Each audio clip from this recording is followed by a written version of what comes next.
Ajaa'iba! Ajaa'iba! Ajaa'iba!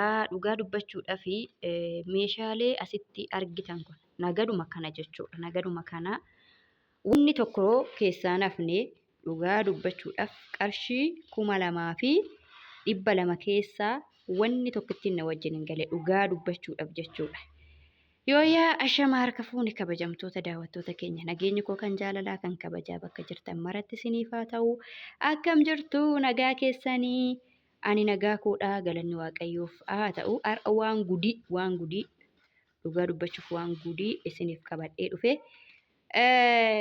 lafa kanatti kan argitanii mi'uma xiqqoo kana jechuudha. Waanuma xiqqoo kana qarshii immoo qarshiin isaa guddaadha jechuudha.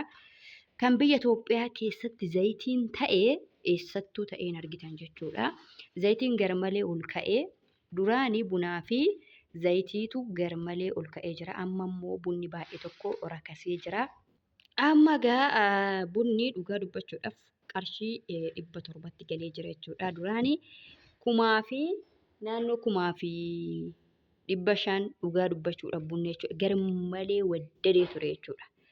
Aga 500 deeme garuu amma baay'ee tokko dhugaa waaqayyooti. Zayitiin akkanatti immoo jireenyi ilma namaa ta'a jedhee yaadu.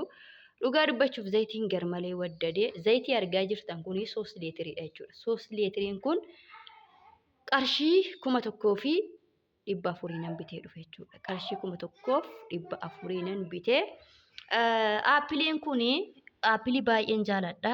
Biyya Arabaattis nyaachaan ture dharraa sana ajjeese dhugaa dubbachuudhaaf kunoo kunumti jechuudha. Firee arfan kun qarshii 100 jechuudha.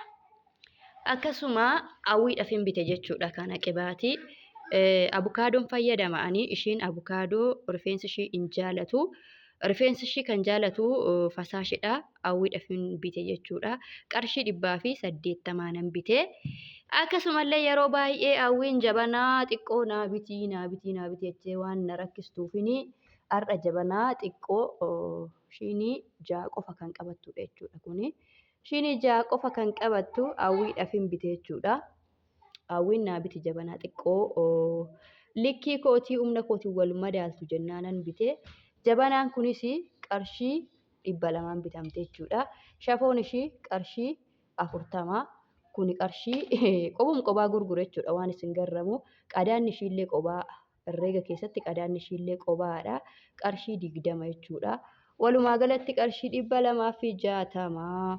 Akkasuma as keessaa kan jiru qimamoota ayyaanatti dhiyaachaa waan jirruufi wal jala ola'achaa deemuun barbaachisaadha. Qimamii kana kan waxitti ta'anidha. Kuni qarshii 50 akkasitti walitti herreega. Xiqilliliidha jechuudha. Kun immoo xiqillilii xixiqqoodha. Har'a gabaa dakaa bu'ee bokkaan achitti na hajjeesee na cafacafee na fide jechuudha. Xiqillilii kanaa xixiqqoodha. Yeroo firiijii keessa kaa'anii kan akkanaatu natti tola jechuudha. Bakka akkanatti bakka lamatti babaasanii guddaa sana natti hin tolu gangalchanii firiijii kaa'uuni. Xiqilliliin haga barbaadan firiijii keessa yoo keessan in taa'a jechuudha. Hagaa torbee 3 kanuma gubbaadhuma isaa kanatu xoolagaa shirraa kaastu yeroo barbaadanii qarshii 50tu bitee akkasuma naaci shunkurtii yookiin qullubbii adiidha.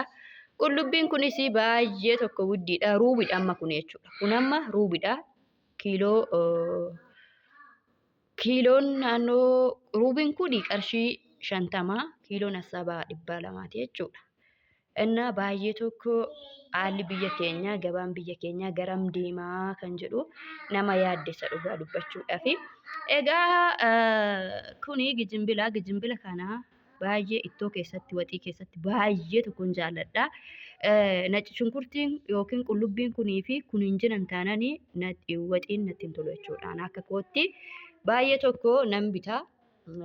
Akkana jalaan goggogneef xixiqqeessee bita garuu kuni qarshii meeqan bitame jettan qarshii 30 bitame jechuudha. Qarshii 30 bitame baay'ee tokko xixiqqoon filadhee sababni isaa fireedhuma kana fuudhee waxiitti godha jechuudha yeroo baay'ee.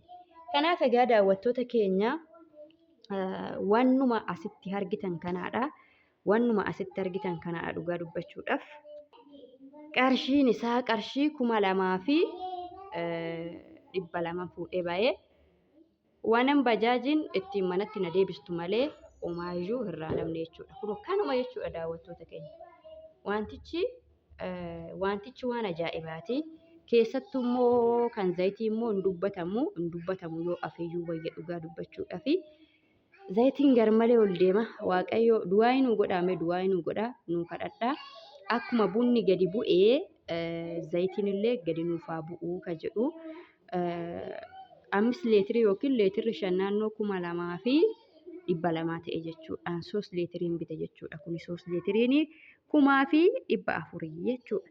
Egaa kana fakkaataa viidiyoo laayikii godhaa isinin jaaladhaa. Fayyaa nagaa naa ta'aa.